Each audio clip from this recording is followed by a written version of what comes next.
Good afternoon, brothers and sisters, and welcome once again to the Self-Improvement Basis for Community Development Talk Show. I'm your weekly host, Brother James Muhammad. I'm honored to have back on the show my brother and my friend, Brother Demetrius Muhammad, from Muhammad Mosque number 55 here in the city of Memphis.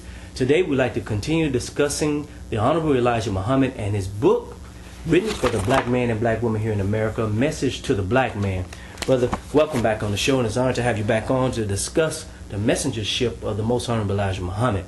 How you doing this afternoon? I'm great, Brother James. Thank you for having us. Well, brother, first, before we get started, I'd like to read something from the Holy Quran. Holy Quran is a book for the Muslims, not really, I shouldn't say for the Muslim, but particularly for anyone who is practicing righteousness, but it's the book of reference that we study that reacquaints us to our God. In Surah 14, titled Abraham, Ayat or verse 4, it reads, "And we sent no messenger but with the language of his people, so that he might explain to them clearly.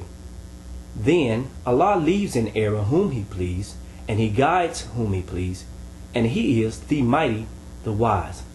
Now, in relationship in studying the messengership of the Most Honorable Elijah Muhammad and his representative from among us, the Honorable Mr. Louis Farrakhan, what is it meant by he speaks the language, he sends a messenger that speaks the language of the people? Well, Brother James, allow me to say that once again we're honored to have this opportunity to be here with you and your listening audience on behalf of Muhammad's Mosque 55 and his leadership, Minister Anthony Muhammad. We want to thank all of your listeners and viewers, rather, for continuing to tune in to make Self-Improvement Talk Show one of those up-and-coming programs that is fastly becoming the show to watch on Monday afternoon. So I want to thank you for the great work that you're continuing to do. And this is a big subject that we're tackling because in 2 months we'll be arriving at February, and that is called Black History Month. And one of the things that we notice every February when we celebrate the great accomplishments of a variety of black leaders and scientists and leaders or what have you, they often omit the Honorable Elijah Muhammad and his contributions to the rise of our people here in this country. So we would like to pull off the covers, to remove the veil, to remove the clouds of that are blocking the view of the Honorable Elijah Muhammad and the wisdom of God that he has brought to our people. Because in truth, our people really do owe a debt of gratitude to the Honorable Elijah Muhammad. And so, you know, you read a famous verse from the Holy Quran referencing the raising up of a messenger to the people that would speak the language of that people.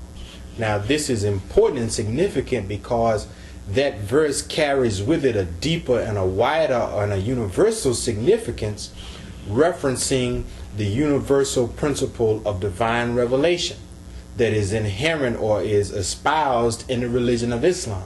The religion of Islam teaches that every nation of the earth has received a messenger or a warner from God that came through the mouth of a man raised from among them. It says that for every nation and for every people even, we have raised a messenger and a warner. And invariably when we raise him to be able to speak the language of the people. He not only speaks the given language, English, Spanish, Arabic, what have you, but he also speaks to the spirit and the condition of that people. We are taught further in the Quran that the message or the revelation that is revealed, revelation, we're not just talking about the last book in the Bible, but when we say revelation, we mean that which is revealed, that kind of knowledge and wisdom that is the sole possession of God himself, that at certain and various intervals in time, he would reveal it piecemeal to humanity to help to guide them back to his straight path. This is what the prophets and messengers of God have received. They receive revelation. So in that revelation, it has a dual nature. There's an eternal or universal aspect of it, but then there's a national and more focused aspect of it that is for that specific people. So in the teachings of the Honorable Elijah Muhammad, you have an exegesis of Bible and Quran, but it comes through the means or the explaining of the condition of black people who have been here in America as slaves and even after slavery as second-class citizens for more than 400 years. So the Honorable Elijah Muhammad is made to speak to our pain and our suffering. He is made to identify with the condition of a people who have been brought to naught, who have been reduced to zero, whom the official documents that initiated the creation of America, that the founding fathers wrote themselves, described us and our ancestors, to be specific, as 3/5 of a people. See? So this man that God would raise with the language of the people. See, God gives the people a man to give them or to speak his word. The speaking of word is a form of communication. So the appearance of a messenger from God is in fulfillment of God's desire to communicate from what is in his mind to the mind and the heart of the people. So he carefully chooses the man that is to deliver that message.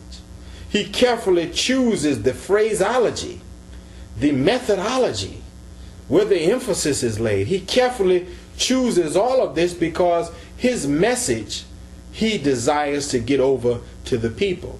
So many people criticize the Honorable Elijah Muhammad for his exegesis of Bible and his exegesis or explanation of Quran because they say that he taught hate. They say that he taught racism and black supremacy.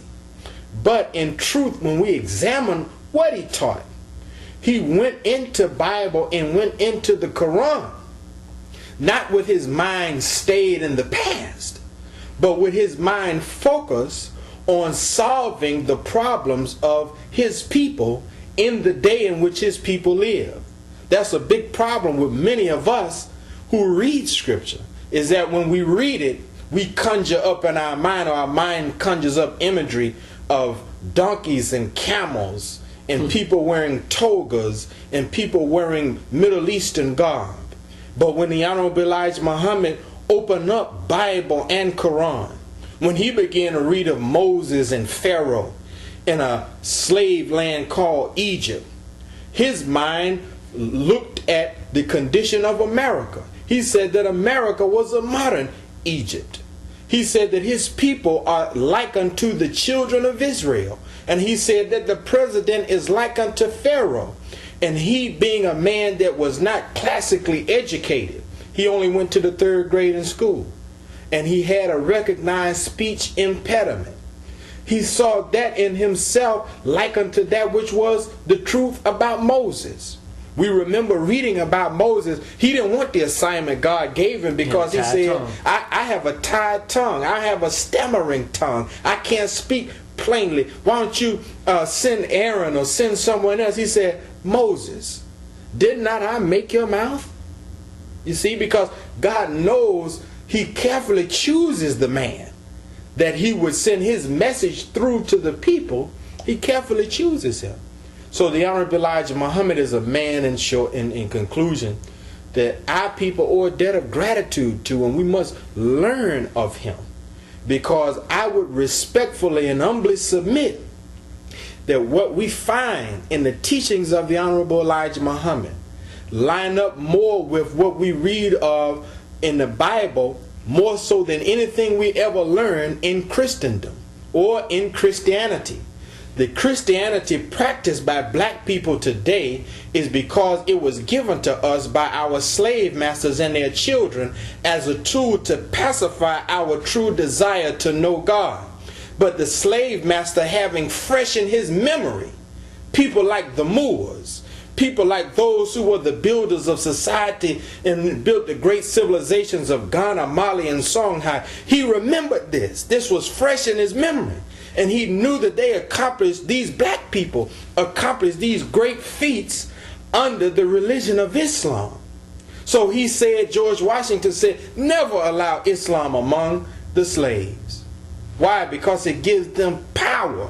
It connects them to the soul.